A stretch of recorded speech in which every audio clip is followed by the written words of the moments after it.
नाज मीडिया उर्दू में आपका खैर मकदम है।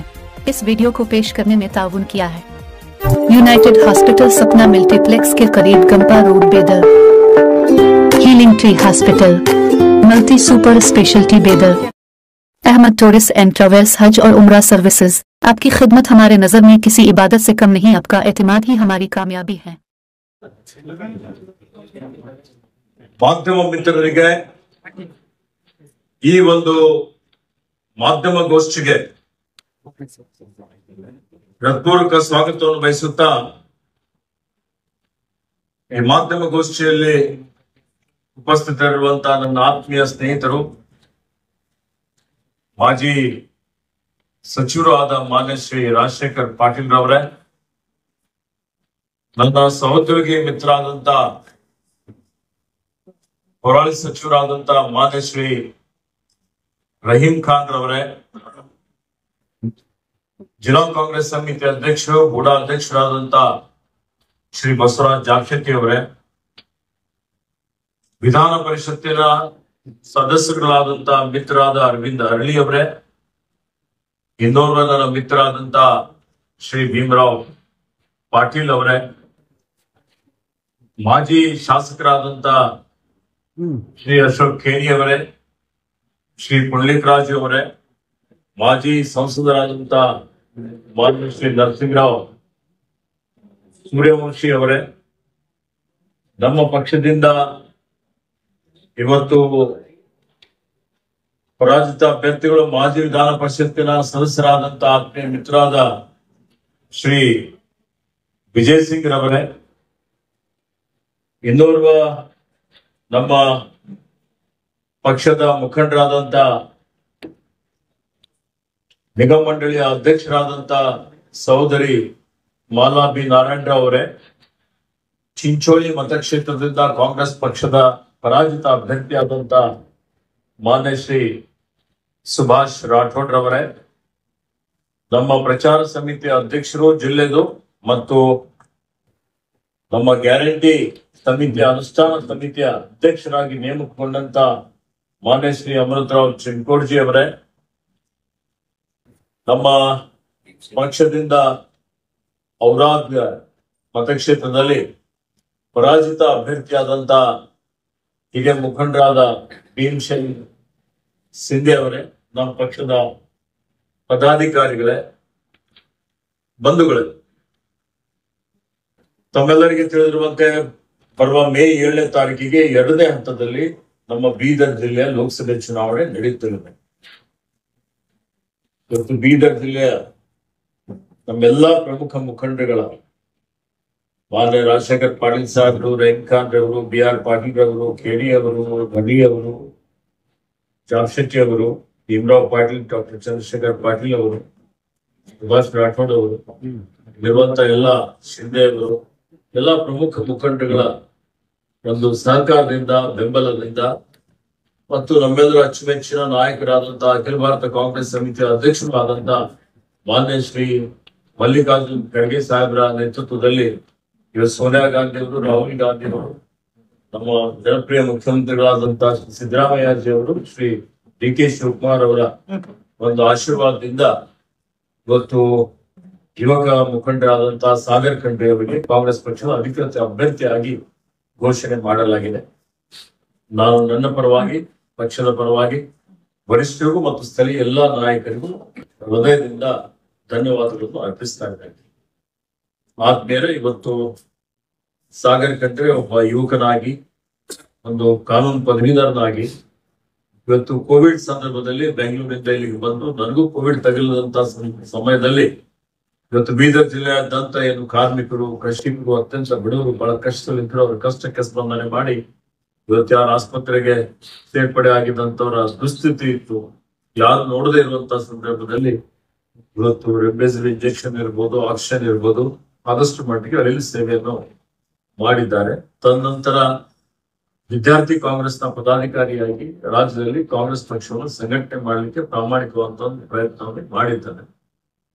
ಹೀಗಾಗಿ ಇವತ್ತು ಬೀದರ್ ಜಿಲ್ಲೆಯ ಲೋಕಸಭಾ ಕ್ಷೇತ್ರದಲ್ಲಿ ಕಾಂಗ್ರೆಸ್ ಪಕ್ಷದ ಅಭ್ಯರ್ಥಿಯಾಗಿ, ಜಿಲ್ಲೆಯ ಒಂದು ಧ್ವನಿಯಾಗಿ ಇವತ್ತು ಈ ಭಾಗದ ಸರ್ವಾಂಗೀಣ ಅಭಿವೃದ್ಧಿ ಮಾಡಬೇಕು ಅನ್ನುವಂತಹ ಸಂಕಲ್ಪದಿಂದ ಇವತ್ತು ಚುನಾವಣಾ ಕಣದಲ್ಲಿ ಕಾಂಗ್ರೆಸ್ ಪಕ್ಷದ ಅಭ್ಯರ್ಥಿಯಾಗಿ ನಿಂತಿದ್ದಾರೆ.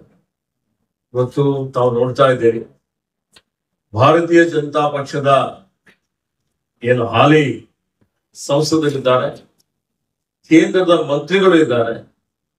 ಇವತ್ತು ಜಿಲ್ಲೆಯ ಜನ ಅವರಿಂದ ಉತ್ತರ ಬಯಸ್ತಾ ಇದ್ದಾರೆ. 10 ವರ್ಷದಿಂದ ಅವರು ಇವತ್ತು ಸಂಸದರಾಗಿ ಕೇಂದ್ರ ಸಚಿವರಾಗಿ ಅಧಿಕಾರದ ಚುಕ್ಕಾಣಿಯನ್ನು ಹಿಡಿದಿದ್ದಾರೆ. ಈ 10 ವರ್ಷದಲ್ಲಿ ಅವರ ಸಾಧನೆ ಏನಿದೆ? ಬರೀ ಸುಳ್ಳು ಹೇಳುವಂಥದ್ದು. ಇವತ್ತು ನೋಡಿ, ಅವರು ಸಿಪೆಟ್ ಬಗ್ಗೆ ಮಾತನಾಡಿದರು. ಸಿಪೆಟ್ ಬರಲಿಲ್ಲ, FM ಉಳಿಯಲಿಲ್ಲ. ಇವತ್ತು ವಿಮಾನ ಅಂತೂ ಹೊರಟೇ ಹೋಯ್ತು. ನೀವು ನೋಡ್ತಾ ಇದ್ದೀವಿ, ಬೀದರ್ ಜಿಲ್ಲೆಯ ಜನ ಅವರ ಒಂದು ದುರಂಕಾರ, ಅವ್ರಿಗೇನು ಒಂದು ದರ್ಪ ಬಂದಿದೆ, ಅಧಿಕಾರದ ದರ್ಪ.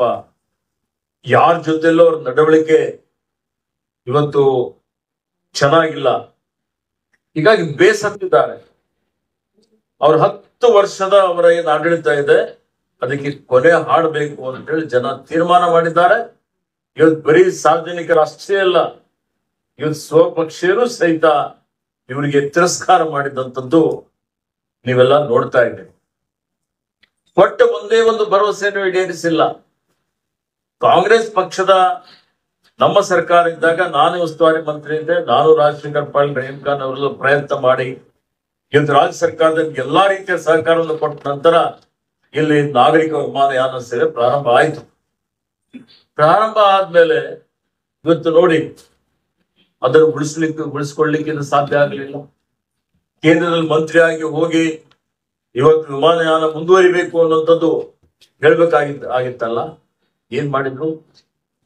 ಇವತ್ತೇನು ಸಿಪೆಟ್ ಪ್ರಾರಂಭ ಮಾಡ್ತೀನಿ ಅಂತ ಹೇಳಿ ಇವತ್ತು ಇನ್ಸ್ಟಿಟ್ಯೂಟ್ ಆಫ್ ಪೆಟ್ರೋಕೆಮಿಕಲ್ ಇಂಜಿನಿಯರಿಂಗ್ ಒಂದು ಕೋರ್ಸ್, ಇದೊಂದು ಇಂಜಿನಿಯರಿಂಗ್ ಕೋರ್ಸ್. ಇವತ್ತು ಇವರು ಮಾನ್ಯ ಮುಖ್ಯಮಂತ್ರಿ ಅವರಿಗೆ, ಬೊಮ್ಮಾಯಿ ಅವರಿಗೆ ಇಲ್ಲಿಗೆ ಕರ್ಕೊಂಡು ಬಂದು, ಇದೇ ಔರಾದ್ ತಾಲೂಕಿನ ಬಲ್ಲೂರು ಗ್ರಾಮ ಇರ್ಬೋದು, ಬಲ್ಲೂರು ಗ್ರಾಮದಲ್ಲಿ 90 ಕೋಟಿ ರೂಪಾಯಿ ವೆಚ್ಚದಲ್ಲಿ ನಾವು ಸಿಪೆಟ್ ಪ್ರಾರಂಭ ಮಾಡ್ತೀವಿ, ಈ ಭಾಗದ ಯುವಕರಿಗೆ ಮುಂದೆ ಉದ್ಯೋಗ ಸಿಗುತ್ತೆ ಅಂತೇಳಿ ಹೇಳಿ ಇವತ್ತು ಭರವಸೆಯನ್ನು ಕೊಟ್ಟು ಅದಕ್ಕೆ ಶಂಕುಸ್ಥಾಪನೆಯನ್ನು ಹಾಕಿದ್ರು. ಆದ್ರೆ ಸತ್ಯ ಏನಿದೆ, ಇವತ್ತು ಇವರಿಗೆ ಹೋಗಿ ಕೇಂದ್ರದ ಆರ್ಥಿಕ ಏನು ನಮ್ಮ ಹಣಕಾಸು ಸಚಿವರಿದ್ದಾರೆ ಅವ್ರ ಕಡೆಯಿಂದ ಸಿಪೆಟ್ಗೆ ಏನು ಸಿಬ್ಬಂದಿಗಳು ಬೇಕಾಗಿತ್ತು, ಆ ಸಿಬ್ಬಂದಿಗಳು ಅನುಮೋದನೆ ಆಗದೆ, ಅದಕ್ಕೆ ಮಂಜೂರಾತಿ ಆಗದೆ ಆ ಸಿಪೆಟ್ ಪ್ರಾರಂಭ ಆಗಲಿಲ್ಲ. ಯಾಕೆ ಆಗ್ಲಿಲ್ಲಪ್ಪ? ಇವತ್ತು ಇಂಧನ ಮತ್ತು ಇವತ್ತು ನೀವು ಗೊಬ್ಬರ ಮಂತ್ರಿಗಳೆಲ್ಲ ಏನ್ ಮಾಡಿದ್ರಿ? ಯಾಕೆ ಸುಳ್ಳು ಹೇಳಿದ್ರಿ? ಇವತ್ತು ನಾವು FM ರೇಡಿಯೋ ಪ್ರಾರಂಭ ಮಾಡ್ತೀನಿ ಅಂತ ಹೇಳಿದ್ರು. ಜನವರಿ 2 ವಾರ ಕೆಳಗಡೆ ಸನ್ಮಾನ್ಯ ಮೋದಿಜಿಯವರ ಕಡೆಯಿಂದ 2 ವಾರದಲ್ಲಿ FM ರೇಡಿಯೋ ಉಳಿತದೆ. FM ರೇಡಿಯೋ ಬಂತ? 2 ವಾರ ಆಯ್ತಲ್ಲ. ಈಗ ಪ್ರಮಾಣಪೂರ್ವದಲ್ಲಿ ಒಂದಾದ್ರೂ ಭರವಸೆ ಈಡೇರಿಸಿದ್ದೀರಾ? ಬರೀ ಸುಳ್ಳೇ ಇವರ ಮನೆ ದೇವರು ಜನರಿಗೆ. ನೋಡಿ ಇವತ್ತು ಯಾವ ರೀತಿಯಲ್ಲಿ ಬೀದರ್ ಸಹಕಾರ ಸಕ್ಕರೆ ಕಾರ್ಖಾನೆ ಇವತ್ತಿಲ್ಲೇ ಪದೇ ಪದೇ ಮನ ರಾಜಶೇಖರ್ ಪಾಟೀಲ್ ಸಭೆಯಲ್ಲಿ ಪ್ರಸ್ತಾಪ ಮಾಡಿದ್ರು. ಇವು ಸಂಪೂರ್ಣವಾಗಿ ಕಾರ್ಖಾನೆ ನಾಶ ಆಗ್ಲಿಕ್ಕೆ ಯಾರ ಕಾರಣ? ಇವತ್ತು ಹಿಂದಿನ ಚುನಾವಣೆಯಲ್ಲಿ ಬಂದ್ರು, ಹಿಂದಿನ ಅತ್ಯಂತ ಗೃಹ ಮಂತ್ರಿಗಳ ಕಡೆಯಿಂದ ಹೇಳಿಕೆ ಕೊಡಿಸಿದ್ರು, ನಮ್ಮ ಸರ್ಕಾರ ಕರ್ನಾಟಕ ರಾಜ್ಯದಲ್ಲಿ ಬಂದರೆ ನಾವು ಬೀದರ್ ಸಹಕಾರ ಸಕ್ಕರೆ ಕಾರ್ಖಾನೆ ಪುನಶ್ಚೇತನೆ ಮಾಡ್ತೀವಿ ಅಂತ ಹೇಳಿ ಅಮಿತ್ ಶಾ ಅವರೇ ಹೇಳಿ ಹೋಗಿದ್ರು. ಇಲ್ಲೇ ದಾಖಲೆ ಇದೆ, ಮಾಧ್ಯಮದ ಜೊತೆಯಲ್ಲಿ ದಾಖಲೆ ಇದೆ. ಬೀದರ್ ಸಹಕಾರ ಸಕ್ಕರೆ ಕಾರ್ಖಾನೆಗೆ ಇವತ್ತು ಪುನಶ್ಚೇತನ ಮಾಡುವಂತದ್ದು ಅತ್ತೇ ಹೋಯಿತು. ಸ್ವಪಕ್ಷೀಯರು ಬಿಜೆಪಿಯವರೇ ಆಡಳಿತ ಇತ್ತು, ದುರಾಡಳಿತ ನಡೀತಾ ಇತ್ತು. ಆ ಬಿಜೆಪಿಯವರ ಆಡಳಿತದಲ್ಲೇ ಹಣ ಕೊಡಿಸಬಾರ್ದು ಅಂತ ಹೇಳಿ ಇವತ್ತು ಅವರ ವಿರೋಧಿದ್ದಾರೆ ವೈಯಕ್ತಿಕವಾಗಿ ಅನ್ನುವಂತ ರೀತಿಯಲ್ಲಿ ಷಡ್ಯಂತ್ರ ಮಾಡಿ ಆ ಕಾರ್ಖಾನೆ ನಾಶ ಮಾಡುವಂತದ್ರಲ್ಲಿ ಇವತ್ತು ಭಗವಂತ ಕುಮಾರ ನೇರವಾದಂತಹ ಒಂದು ಒಳ್ಳೆಯ ಕಾರಣ ಅಂತ ಹೇಳಿ ಹೇಳಿಕೆ ನಾನು ಬಯಸ್ತೇನೆ. ಇವತ್ತು ಅವರಿಗೆ ಸ್ವಪಕ್ಷೀಯರಿಂದಲೇ ವಿರೋಧ. ನೋಡಿ ಯಾವ ರೀತಿಯಲ್ಲಿ ನಡೀತಾ ಇದೆ. ಅವ್ರದೇ ಒಬ್ಬ ಶಾಸಕರು ಬಹಿರಂಗವಾದಂತ ಒಂದು ಸಭೆಯಲ್ಲಿ ಕಾಲಿಗೆ ಬಿದ್ದು ಈ ಖೂಬಾರ್ ಅವರು ನನಗೆ ಮರ್ಡರ್ ಮಾಡಿಸ್ತಾರೆ, ನನಗೆ ಕೊಲೆ ಮಾಡಿ ಇವತ್ತು ಉಪಚುನಾವಣೆ ಮಾಡ್ಲಿಕ್ಕೆ ಪ್ರಯತ್ನ ಮಾಡ್ತಾ ಇದ್ದಾರೆ ಅನ್ನುವಂಥದ್ದು ಬಹಿರಂಗವಾಗಿ ಗಂಭೀರವಾದಂತಹ ಒಂದು ಆರೋಪವನ್ನು ಮಾಡ್ತಾರೆ. ಇದಕ್ಕೆ ಏನಾದ್ರು ಸ್ಪಷ್ಟನೆ ಕೊಟ್ರ? ಯಾರಿದ್ದಾರೆ ಜೊತೆಯಲ್ಲಿ? ನಿಮ್ಮ ಆಡಳಿತ ವೈಖರಿ ಆಗಿದೆ ಯಾವ ರೀತಿಯಲ್ಲಿ? ಇವತ್ತು ಬೀದರ್ ಜಿಲ್ಲೆಗೆ ಏನು ಬಂದಂತ ಮನೆಗಳಿಗೆ ನೋಡಿ, ಇವ್ರ ಮೇಲೆ ಹೇಳ್ತಾರೆ 2022 ಒಳಗಾಗಿ ಯಾರಿಗೆ ಸೂರಿಲ್ಲ ಪ್ರತಿಯೊಬ್ಬರಿಗೆ ನಾವು ಸೂರನ್ನು ಕಟ್ಟಿಕೊಡ್ತೇವೆ, ಆ ಮನೆಗೆ ನಲ್ಲಿ ಕೊಡ್ತೇವೆ, ವಿದ್ಯುತ್ ಕೊಡ್ತೇವೆ. ಘೋಷಣೆ ಆಯ್ತಪ್ಪ 2022 ಒಳಗೆ. 2024ರಲ್ಲಿ ಇದ್ದೀವಿ. ಕೇಂದ್ರದಿಂದ ಬೀದರ್ ಜಿಲ್ಲೆಗೆ ಎಷ್ಟು ಮನೆ ಮಂಜೂರಾತಿ ಮಾಡಿಸಿದ್ದಾರೆ ಉತ್ತರ ಕೊಡ್ಲಿ ಅವರು? ಲೆಕ್ಕ ಕೊಡ್ಬೇಕಲ್ಲ. ಈಗ ನಾನು ಮಂತ್ರಿ ಆಗಿದ್ದಾಗ 20-25 ಸಾವಿರ ಮನೆ ಮಂಜೂರಾತಿ ಮಾಡಿಸಿದ್ರೆ ಹೊಟ್ಟೆ ಕಿಚ್ಚಿನಿಂದ ಬಾಲ್ಕಿಯಲ್ಲಿ 8,000 ಮನೆಗಳಿಗೆ ಬಡವರಿಗೆ ಇವತ್ತು ಆ ಮನೆಗಳ ಕಂತನ್ನು ಅವರು ತಡೆ ಹಿಡಿದು ಬಡವರ ಶಾಪ. ಈಗ ನಾನು ಕ್ಲಿಯರ್ ಮಾಡಿಸಿದ್ರೆ 4 ವರ್ಷ ಆಯ್ತಲ್ಲ, 4 ವರ್ಷ ಕಟ್ಕೊಂಡಿದ್ದ ನಂತರ ಅವ್ರಿಗೆ ಬಡ್ಡಿಯಲ್ಲೇ ಅನೇಕ ಜನ ಆತ್ಮಹತ್ಯೆ ಮಾಡ್ಕೊಂಡ್ರು ಅಂತ ಪರಿಸ್ಥಿತಿ ಆಯ್ತು. ಇವ್ರಿಗೆ ಶಾಪ ಹಾಕಿ ಕಣ್ಣೀರ್ ಹಾಕಿ. ಈಗ ನಾನು ಮೊನ್ನೆ ನಮ್ಮ ಸರ್ಕಾರ ಬಂದ್ಮೇಲೆ ಜಮೀರ್ ಜೊತೆಯಲ್ಲಿ ಒಂದು ವಿಶೇಷವಾದ ಸಭೆ ಮಾಡಿಸಿ ಅವೆಲ್ಲವನ್ನು ಫಂಡ್ ಬ್ಲಾಕ್ ಆಗಿದ್ದು ಆ 8 ಸಾವಿರಾರು ಮನೆಗಳನ್ನು ತೆರವುಗೊಳಿಸಿ ಈಗ ಹಣ ಅವರಿಗೆ ಬರ್ತಾ ಇದೆ. ಇವ್ರು ಎಷ್ಟೇ ಷಡ್ಯಂತ್ರ ಮಾಡಿದ್ರು ಬಡವರಿಗೆ ಕೆಲಸ ಮಾಡುವಂತ ಕಾರಣ ಇದೆ. ನಾವು ಮುಂದುವರಿಸ್ತೀವಿ. ಇವತ್ತು ಬಿಜೆಪಿಯ ದುರಾಡಳಿತದಿಂದ ಏನ್ ಬೆಲೆ ಏರಿಕೆ ಆಗಿದೆ, ಪೆಟ್ರೋಲ್, ಡೀಸೆಲ್, ಅಡಿಗೆ ಅನಿಲ ಸಿಲಿಂಡರ್ ನೀವು ನೋಡ್ತಾ ಇದ್ದೀವಿ. ಇವತ್ತು ಅರಾಜಕತೆ, ಪ್ರಜಾಪ್ರಭುತ್ವ, ಸಂವಿಧಾನ ಅಪಾಯದಲ್ಲಿದೆ. ಯಾವ ರೀತಿಯಲ್ಲಿ ಸರ್ವಾಧಿಕಾರಿ ಧೋರಣೆ ನಡೀತಾ ಇದೆ, ಇಡಿ ಸಿಬಿಐ ದುರುಪಯೋಗ ಮಾಡ್ಕೊಳ್ಳುವಂಥದ್ದು ನಾವು ನೋಡ್ತಾ ಇದ್ದೇವೆ. ಇದರಿಂದೆಲ್ಲ ಇವತ್ತು ಏನು ಅಭಿವ್ಯಕ್ತಿ ಸ್ವಾತಂತ್ರ್ಯ ಹರಣ ನಡೀತಾ ಇದೆ, ಇದೆಲ್ಲ ಜನ ಗಮನಿಸ್ತಾ ಇದ್ದಾರೆ. ಈ ರಾಜ್ಯದ ಜನ, ರಾಷ್ಟ್ರದ ಜನ ಇವತ್ತು ಬಹಳ ಬುದ್ಧಿವಂತರಿದ್ದಾರೆ. ಹೀಗಾಗಿ ಇವತ್ತು ನಮ್ಮ ಸರ್ಕಾರ ಏನ್ 10 ತಿಂಗಳ ಕೆಳಗಡೆ ವಿಧಾನಸಭೆ ಚುನಾವಣೆ ನಡೀತು, ಜನರ ಆಶೀರ್ವಾದದಿಂದ ಇವತ್ತು ಸರ್ಕಾರ ರಚನೆ ಆಗಿದೆ. ಮಾನ್ಯ ಮುಖ್ಯಮಂತ್ರಿಯವರ ಸಿದ್ದರಾಮಯ್ಯನವರ ನೇತೃತ್ವದಲ್ಲಿ ಇವತ್ತು ಡಿ ಕೆ ಶಿವಕುಮಾರ್ ಅವರು ಎಲ್ಲರೂ ಸೇರಿ ಏನು ಕೊಟ್ಟ ಮಾತಿನಂತ ನಡೀತಾ ಇದ್ದೇವೆ. ಎಲ್ಲಾ ಭರವಸೆಗಳನ್ನು ಈಡೇರಿಸಿದ್ದೇವೆ. 5 ಗ್ಯಾರಂಟಿಗಳಿಂದ ಜನ ಸಂತೃಪ್ತರಾಗಿದ್ದಾರೆ. ಗೃಹಲಕ್ಷ್ಮಿ ಯೋಜನೆ ಇರ್ಬೋದು, ಗೃಹಭಾಗ್ಯ ಯೋಜನೆ ಇರ್ಬೋದು, ಅನ್ನಭಾಗ್ಯ ಯೋಜನೆ ಇರ್ಬೋದು, ಶಕ್ತಿ ಯೋಜನೆ ಇರ್ಬೋದು, ಇವತ್ತು ಯುವ ನಿಧಿ ಕಾರ್ಯಕ್ರಮ ಇರ್ಬೋದು, ಯುವಕರಿಗಾಗಿ ಮಾಡಿದಂಥದ್ದು. ಹೀಗಾಗಿ ಉದ್ಯೋಗ ಸೃಷ್ಟಿ ಮಾಡಬೇಕು, ಇವತ್ತು ಪಾರದರ್ಶಕವಾದ ಆಡಳಿತ ಕೊಡಬೇಕು. ಕಲ್ಯಾಣ ಕರ್ನಾಟಕಕ್ಕೆ 371J ತಂದಂಥದ್ದು ನಾವು. ಅದನ್ನು ಬಿಜೆಪಿ ಸರ್ಕಾರ ಯಾವತ್ತಿಗೂ ಅನುಷ್ಠಾನ ಮಾಡಲಿಲ್ಲ. ಅದನ್ನು ಅನುಷ್ಠಾನ ಮಾಡಬೇಕು ಅನ್ನುವಂತ ರೀತಿಯಲ್ಲಿ ಇವತ್ತು 3,000 ಕೋಟಿ ರೂಪಾಯಿ ಅನುದಾನ ಈ ವರ್ಷ ಕೊಟ್ಟಿದ್ದೇವೆ. ಹೋದ ವರ್ಷ, ಈ ವರ್ಷ 5,000 ಕೋಟಿ ರೂಪಾಯಿ ಅನುದಾನ ನಾವು ಇವತ್ತು ಆಯುರ್ವೇದದಲ್ಲಿ ಮೀಸಲಿಟ್ಟಿದ್ದೇವೆ. ಬೀದರ್ ಜಿಲ್ಲೆಗೆ ಹೋದ ವರ್ಷ 400 ಕೋಟಿ ರೂಪಾಯಿ ಅನುದಾನ ಬಂದಿದೆ. ಈಗಾಗಲೇ ಇವತ್ತು ಆಯುರ್ವೇದದಲ್ಲಿ ಘೋಷಣೆ ಆಗಿದೆ. ಹೊಸ ಡಿಸ್ಟ್ರಿಕ್ಟ್ ಕಾಂಪ್ಲೆಕ್ಸ್ ಏನಿದೆ, ಇವತ್ತು ಜಿಲ್ಲಾಧಿಕಾರಿಗಳ ಸಂಕೀರ್ಣ ನಾವು ಮಾಡ್ತೀವಿ ಅಂತ ಘೋಷಣೆ ಮಾಡಿದ್ದೇವೆ. ಸ್ಟೇಡಿಯಂ ಮಾಡುವಂಥದ್ದು, ಬಾಲ್ಕನಿ ಇರ್ಬೋದು, ಆಸ್ಪತ್ರೆ ಮಾಡುವಂಥದ್ದು, ಪ್ರಿನ್ಸ್ ಆಸ್ಪತ್ರೆ ಮೇಲ್ದರ್ಜೆಗೆ ಏರಿಸುವಂಥದ್ದು, ತಾಯಿ ಮಗು ಆಸ್ಪತ್ರೆ ಮೇಲ್ದರ್ಜೆಗೆ ಏರಿಸುವಂಥದ್ದು, ಶಿಕ್ಷಣಕ್ಕೆ 25% 100 ಕೋಟಿ ಕೊಟ್ಟಿದ್ದಾರೆ. ಮುಂದಿನ ವರ್ಷ ಶಿಕ್ಷಣಕ್ಕೆ 175 ಕೋಟಿ ರೂಪಾಯಿ ಕೊಡ್ತೇವೆ. ನೀರಾವರಿ ಯೋಜನೆಗಳು ಪೂರ್ತಿ ಮಾಡ್ತೇವೆ. ಜನಪರ, ಜೀವಪರ ಕಳಕಳಿ ಇಟ್ಟುಕೊಂಡು ಏನು ಇವತ್ತು ಲೋಕ ಕಲ್ಯಾಣದ ಕಾರ್ಯಕ್ರಮ ನೀವು ಹಮ್ಮಿಕೊಂಡಿದ್ದಾರೆ ಅವೆಲ್ಲವನ್ನು ಮಾಡ್ತೇವೆ. ಬೀದರ್ ಮತಕ್ಷೇತ್ರ, ಲೋಕಸಭಾ ಕ್ಷೇತ್ರವನ್ನು ಸೇರಿಕೊಂಡು ಕರ್ನಾಟಕ ರಾಜ್ಯದಲ್ಲಿ 20 ರಿಂದ 25 ಲೋಕಸಭೆ ಸ್ಥಾನಗಳಲ್ಲಿ ನಾವು ಗೆಲ್ತೀವಿ. ಇವತ್ತಿದು ಮಾನ್ಯ ಭಗವಂತ ಖೂಬಾರ್ ಅವರ ಕೊನೆ ಚುನಾವಣೆ ಅಂತ ಹೇಳಬಹುದು. ಜನ ಅವರಿಗೆ ತಿರಸ್ಕಾರ ಮಾಡಿದ್ದಾರೆ. ಅವರ ವರ್ತನೆ ನೋಡಿದ್ರು. ಯಾರೋ ಒಬ್ರು ನನಗೆ ಇವತ್ತು ಒಬ್ಬರು ಕುಡಿ ಅಂತ ಹೇಳಿದ್ರೆ ಆತನಿಗೆ ಬೈದು ಸಸ್ಪೆಂಡ್ ಮಾಡಿಸಿ ಇವತ್ತು ಏನೊಂದು ಸಂದೇಶ ಕೊಡ್ತಾ ಇದ್ದೀರಪ್ಪ. ನಿಮ್ಮ ಇಲಾಖೆನೆಲ್ಲ ಏನ್ ಸಾರ್ವಜನಿಕ ಉದ್ದಿಮೆ ಏನಾದ್ರು ಬೀದರ್ನಲ್ಲಿ ಪ್ರಾರಂಭ ಮಾಡಿದ್ದೀರಾ? ಇವತ್ತು ಉದ್ಯೋಗ ಸೃಷ್ಟಿ ಮಾಡಿದ್ದೀರಾ? ಯಾವ ಜಿಲ್ಲೆಗೆ ಏನ್ ಕೊಡುಗೆ ಇದೆ ನಿಮ್ದು? ಜನರ ಕಷ್ಟಕ್ಕೆ ಸ್ಪಂದನೆ ಮಾಡಿದ್ದೀರಾ? ಕೋವಿಡ್ ಸಮಯದಲ್ಲಿ ನಾನು ಮೌನಾಚರಣೆ ಮಾಡ್ತೀನಿ, ಸರ್ಕಾರ ಎಲ್ಲವನ್ನೂ ಕೊಟ್ಟಿದೆ. ಸಾವಿರಾರು ಜನ ಆಕ್ಸಿಜನ್ ಕೊಟ್ಟಿಂದ ಮೃತಪಟ್ಟರು. ಒಂದೇ ದಿನ 52 ಜನ ಮೃತಪಟ್ಟರು. ನಾವೆಲ್ಲ ಆಸ್ಪತ್ರೆಯಲ್ಲಿ ಇದ್ರು ರಾತ್ರಿ ಹಗಲ ನಿದ್ದೆ ಮಾಡೋದಿಲ್ಲ.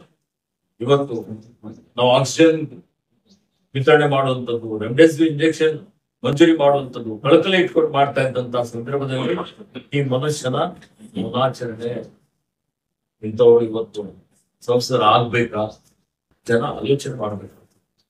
ಅದಕ್ಕೆ ಇವತ್ತು ಜಿಲ್ಲೆ ಜನರ ಒಂದು ಏನು ಇವತ್ತು ಬದಲಾವಣೆ ಬಯಸ್ತಾ ಇದ್ದಾರೆ. ಹೀಗಾಗಿ ಕಾಂಗ್ರೆಸ್ ಪಕ್ಷದ ಅಭ್ಯರ್ಥಿ ಗೆದ್ದೇ ಗೆಲ್ತಾರೆ ಅನ್ನುವಂತ ವಿಶ್ವಾಸ ನನಗಿದೆ. ನಾವೆಲ್ಲರೂ ಒಗ್ಗಟ್ಟಾಗಿ ಇವತ್ತು ಕಾಂಗ್ರೆಸ್ ಪಕ್ಷದ ಅಭ್ಯರ್ಥಿಗಾಗಿ ಹಗಲಿರುಳು ಶ್ರಮ ಮಾಡ್ತಾ ಇದ್ದೇವೆ. ಮುಂದಿನ ದಿನಮಾನಗಳಲ್ಲಿ ಪ್ರಚಾರಕ್ಕೆ, ಯಾಕಂದ್ರೆ 2ನೇ ಹಂತದಲ್ಲಿ ನಮ್ಮ ಚುನಾವಣೆ ಇದೆ, ಈ ಪ್ರಚಾರಕ್ಕೆ ನಾನು ಈಗಾಗಲೇ ಮಾನ್ಯ ಶ್ರೀಮತಿ ಸೋನಿಯಾ ಗಾಂಧಿ ಅವರಿಗೆ, ಮತ್ತೆ ಮಾನ್ಯ ಶ್ರೀ ಮಲ್ಲಿಕಾರ್ಜುನ ಖರ್ಗೆ ಅವರಿಗೆ, ಮತ್ತೆ ರಾಹುಲ್ ಗಾಂಧಿ ಅವರಿಗೆ, ಮತ್ತೆ ಸುರ್ಜೇವಾಲಾ ಅವರಿಗೆ, ಮತ್ತೆ ರಾಜ್ಯ ಮಟ್ಟದಲ್ಲಿ ಮಾನ್ಯ ಸಿದ್ದರಾಮಯ್ಯ ಸಾಹೇಬರಿಗೆ, ಡಿ ಕೆ ಶಿವಕುಮಾರ್ ಅವರಿಗೆ, ಇತರ ಹಿರಿಯ ಮುಖಂಡರುಗಳಿಗೆ ಆಹ್ವಾನ ಮಾಡಿದ್ದಾರೆ. ನಾವೆಲ್ಲರೂ ಸೇರಿ ವೇಳಾಪಟ್ಟಿಯನ್ನು ಮಾಡಿದ್ದೇವೆ. ಮಾಡಿ ಇವತ್ತು ಚುನಾವಣಾ ಪ್ರಚಾರ ಇವತ್ತು ಪ್ರಾರಂಭ ಮಾಡ್ತಾ ಇದ್ದೇವೆ. ಹೀಗಾಗಿ ಈ ಲೋಕಸಭಾ ಕ್ಷೇತ್ರದ ಜನರಿಗೆ ಪ್ರಾರ್ಥನೆ ಮಾಡ್ತಾ ಇದ್ದೇವೆ, ಜನಪರ ಆಡಳಿತ ಕೊಡ್ಲಿಕ್ಕೆ, ಈ ಭಾಗದ ಸರ್ವಾಂಗೀಣ ಅಭಿವೃದ್ಧಿಗಾಗಿ ಕಾಂಗ್ರೆಸ್ ಪಕ್ಷಕ್ಕೆ 4 ವರ್ಷ ಇಂದು ನಮ್ಮ ಆಡಳಿತ ನಮ್ಮದೇ ಸರ್ಕಾರ. ಹೀಗಾಗಿ ನಮ್ಮ ಸಂಸದರಿದ್ದರೆ ಹೆಚ್ಚಿನ ರೀತಿಯಲ್ಲಿ ಅಭಿವೃದ್ಧಿ ಮಾಡಲಿಕ್ಕೆ ನಮ್ಗೆ ಸಾಧ್ಯ ಆಗ್ತದೆ. ಆ ದೃಷ್ಟಿಯಿಂದ ಇವತ್ತು ಬೀದರ್ ಜಿಲ್ಲೆಯ ಮಹಾಜನತೆ ಕಾಂಗ್ರೆಸ್ ಪಕ್ಷಕ್ಕೆ ಆಶೀರ್ವಾದ ಮಾಡಬೇಕು ಅಂತ ಹೇಳಿ ಪ್ರಾರ್ಥನೆ ಮಾಡಿಕೊಂಡು ಇವತ್ತು ನಿಮ್ಮೆಲ್ಲರಿಗೆ ಧನ್ಯವಾದಗಳು.